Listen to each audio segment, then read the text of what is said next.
এসেছি গরুর মাংসর জাল ফ্রাই।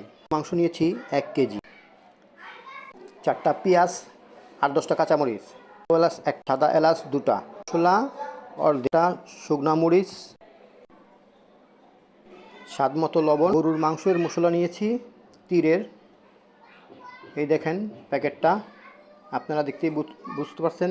থেকে আমি নিয়েছি 4 ভাগের 1 অংশ। লং নিয়েছি 10টা, কালো গোলমরিচ নিয়েছি 10টা, হাফ চামচ পোস্তদানা, একটা জৈতির অর্ধেক চামচ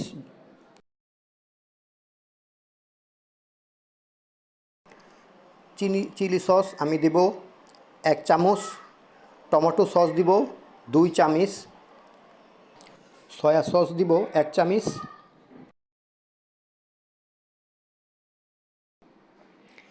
এখন আমি মশলাগুলো একটু টাইলা নিব। মশলাগুলো টাইলা আমি গুঁড়া করে নিব ব্লেন্ডারে।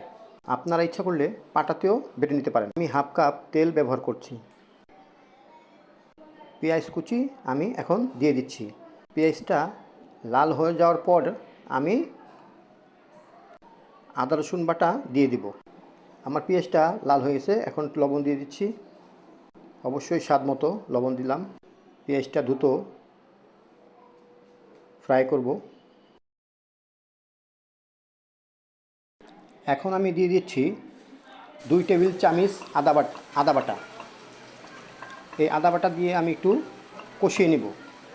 2 টেবিল চামচ আদা বাটা কষিয়ে কিছুক্ষণ পর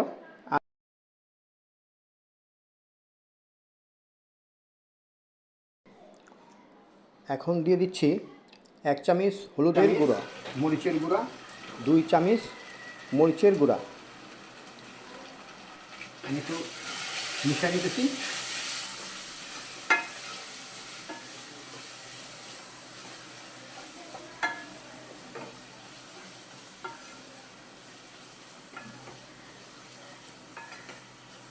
আমি সামান্য কষানোর পরে দিয়ে দিব আমি গরুর মাংস দিয়ে হালকা একটু কষিয়ে নেব। নেওয়ার পরে বাকি উপকরণগুলো দিয়ে দিব। গরুর মাংস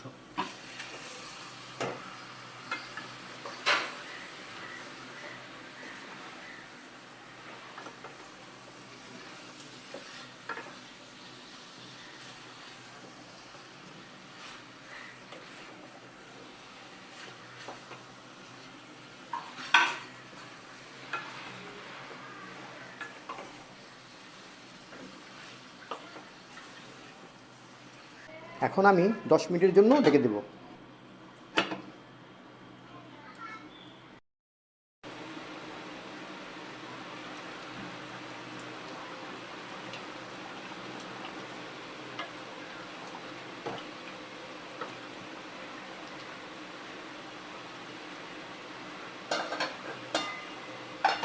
দেখতেই পারতেছেন যে কতটুকু মাংস থেকে পানিগুলো ছেড়ে দিছে।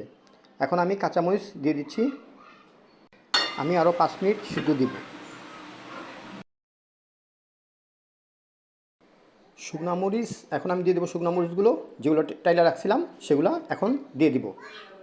কিছুক্ষণ ঢেকে রাখবো। কিছুক্ষণ আমি আরও দমে রাখবো।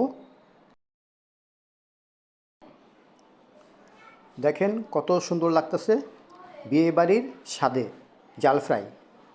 আমি একটু পরিবেশন করে আপনাদেরকে দেখাচ্ছি। দেখেন কত ভালো লাগছে। একবার যদি ট্রাই করেন তাহলে ভালো লাগবে, অবশ্যই স্বাদ পাবেন। আজকে এই পর্যন্তই। আল্লাহ হাফেজ।